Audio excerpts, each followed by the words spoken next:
உங்களோட monthly medicines with 20% discount and free டெலிவரியோட வாங்கணும்னா உடனே சக்தி ஃபார்ம் ஆப்பை டவுன்லோட் பண்ணுங்க. திமுக தரப்பிலிருந்து பேராசிரியர் கான்ஸ்டன்டின் ரவீந்திரன் சார் இணைப்பில் இணைகிறாங்க. அவங்க கிட்ட பேசலாம். காலை வணக்கம் சார், நன்றி இணைப்பில் இணைந்ததற்கு. இப்ப திமுகவை பொறுத்தமட்டில் பல்வேறு இடங்கள்ல அந்த கூட்டம் என்பது அலைமோதுகிறது அப்படிங்கிற ஒரு கருத்தும் கூட இருக்கிறது பிரச்சார சமயத்துல. இந்த கூட்டமானது நீங்கள் உங்களுடைய பொறுத்த வரைக்கும் தேர்தல் அந்த எலெக்ஷன் தேதியில பிரதிபலிக்கும் அப்படின்னு நினைக்கிறீங்க?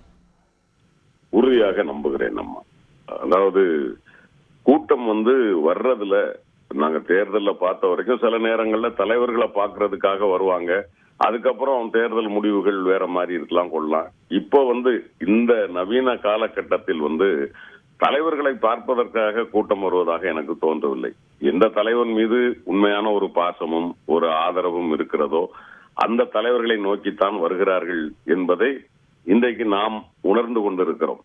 ஏனென்றால் சமீபத்தில் கூட கோயம்புத்தூரில் பார்த்தீர்கள் என்று சொன்னால் சகோதரர் ராகுல் காந்தியும் மாண்புமிகு முதலமைச்சர் தளபதி மு.க. ஸ்டாலின் அவர்களும் கலந்து கொண்ட அந்த கூட்டம் ஒரு மிகப்பெரிய சாட்சி.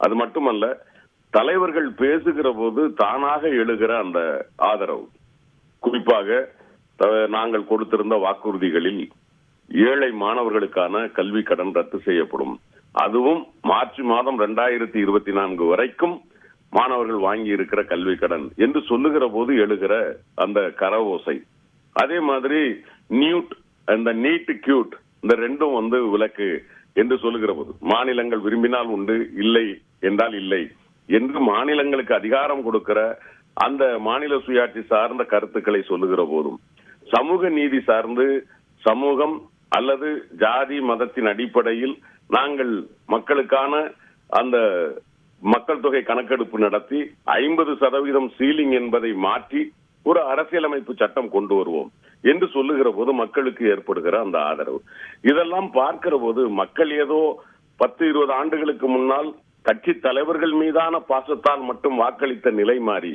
கட்சிகள் சொல்லக்கூடிய வாக்குறுதிகளையும் பார்த்துத்தான் வாக்களிக்கிறார்கள் என்று நான் நம்புகிறேன். அப்படி பார்க்கிற போது 2 பாரதிய ஜனதா கட்சி தலைமையிலான வாக்குறுதிகள், காங்கிரஸ் தலைமையிலான இந்தியா கூட்டணியினுடைய வாக்குறுதிகள், இதை பார்க்கிற போது நாட்டு மக்களுக்கு எங்களுடைய வாக்குறுதிகள் அவர்கள் சார்ந்ததாக இருக்கிற காரணத்தினால், அது மட்டுமல்ல இன்றைக்கு தமிழ்நாட்டை பொறுத்த வரைக்கும் அந்த சொல்லுகிற வார்த்தைகளை நிறைவேற்றி காட்டி இருக்கிறாரா மாண்புமிகு முதலமைச்சர் அவர்கள்.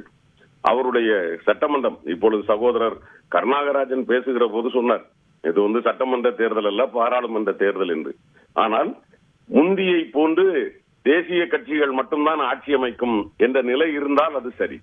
இன்றைக்கு தேசியத்திலும் மாநில கட்சிகள் கோலோச்சுகிற அந்த காலகட்டத்தில் நான் சொல்லுவது என்னவென்றால், மாண்புமிகு முதலமைச்சர் 2021 மே மாதம் 7ஆம் தேதி பொறுப்பேற்று இன்றைக்கு வரைக்கும் அவர் நிறைவேற்றி இருக்கிற திட்டங்கள் அவருக்கு கேரண்டி சொல்லுகிறது. அதாவது மு.க. ஸ்டாலின் அவர்கள் சொன்னால் செய்வார் என்கிற கேரண்டியை கொடுக்கிறது.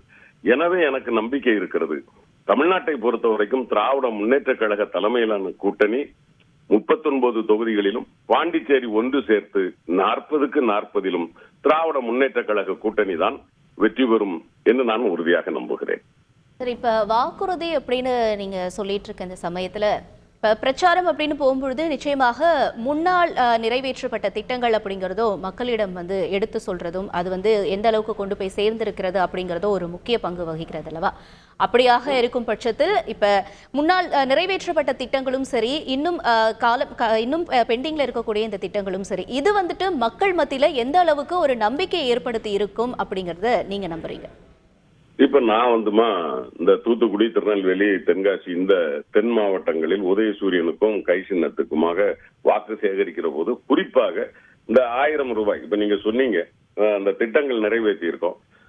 ஒரு 2000 பேர் தாய்மார்கள் இருந்தாங்கன்னா யாருக்கெல்லாம் வந்திருக்கு அப்படின்னு கேட்டீங்கன்னா ஒரு 80% 90% மக்களுக்கு போய் சேர்ந்திருக்கு. ஒரு 10-15% எங்களுக்கு வரலையா அப்படின்னு சொல்றாங்க.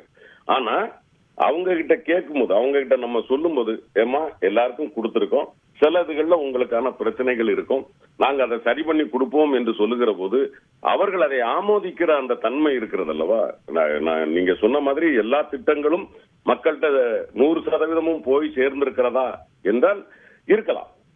அரசு நிர்வாகத்தில் இருக்கக்கூடிய சில குறைபாடுகளினால் 100% போய் சேராமல் இருக்கலாம். ஆனால் நாட்டு மக்களுக்கு தளபதி மு.க. ஸ்டாலின் மீது நம்பிக்கை இருக்கிறது. அவருக்கு தெரியல அப்படின்னு சொன்னா, நம்ம கிடைக்கலன்னு சொன்னா கண்டிப்பா நம்மகிட்ட வந்து கிடைப்பதற்கான ஏற்பாடு செய்வார் அப்படிங்கிறது. குறிப்பா வந்துமா ஒரு தாய் வந்து ஒரு பேட்டி சொல்லியிருப்பாங்க. அதாவது ஒரு கணவன் மனைவிக்குள்ள பிரச்சனை இருந்தா நாங்க குடும்ப அட்டை வாங்க முடியாது. அந்த பிரிந்து போன பெண்கள் டைவர்ஸ் வாங்கினா தான் அவங்க தனி குடும்பமா போக முடியும் அப்படிங்கிறத மாத்தி மாண்புமிகு முதலமைச்சர் ஒரு சட்டம் போட்டார். இந்த மாதிரி வந்து கருத்து வேறுபாடால் இருப்பது உண்மை என்று தெரிந்தால் அந்த பெண்களுக்கும் குடும்ப அட்டை கொடுக்கலாம். அப்படி குடும்ப அட்டை கொடுத்தவர்களில் 1000 ரூபாய் வாங்குகிற தாய்மார்களும் இருக்கிறார்கள். எனவே இந்த அரசு பார்த்து பார்த்து செய்திருக்கிறது. எனவே உறுதியாக சொல்லுகிறேன், அம்மா திட்டங்களில் இருக்கலாம், குறைபாடுகள் இருக்கலாம். ஆனால் அந்த குறைபாட்டிற்கு காரணம் நிர்வாகத்தில் இருக்கக்கூடிய குறைபாடு தானே தவிர மாண்புமிகு முதலமைச்சர் இந்த நாட்டு மக்களுக்கு சேவை செய்ய வேண்டும் என்பதில் உறுதியாக இருக்கிறார் என்பதை மக்கள் நம்புகிறார்கள். எனவே நான் சொல்லுகிறேன், நீங்கள் சொன்னதை போல இன்னும் நிறைவேற்ற திட்டங்கள் இருக்கு, நிறைவேற்றப்பட வேண்டிய திட்டங்கள் இருக்கிறது. குறிப்பாக அரசு ஊழியர்கள், ஆசிரியர்களுக்கு நாங்கள் சொன்ன வாக்குறுதி இருக்கிறது. கண்டிப்பாக மாண்புமிகு முதலமைச்சர் தெளிவாக சொல்லி இருக்கிறார், நான் செய்வேன். அரசு ஊழியர்களுக்கும் ஆசிரியர்களுக்கும் திமுக செய்யாவிட்டால் வேறு எந்த இயக்கம் செய்யும், நான் இருக்கிறேன் என்ற வாக்குறுதியை கொடுத்திருக்கிறார். பெரும்பாலான ஆசிரியர் பெருமக்களுக்கு அந்த நம்பிக்கையை கொடுத்திருக்கிறது. அவர்களுக்கு நம்பிக்கைக்கு பாத்திரமாக தளபதி மு.க. ஸ்டாலின் அவர்கள் உறுதியாக சொல்லுகிறேன், நாங்கள் கொடுத்த வாக்குறுதிகளை 5 ஆண்டுகள் நிறைவு செய்வதற்கு முன்னால் நிறைவேற்றிவிட்டுத்தான் 2026 நாங்கள் மக்களை சந்திப்போம்.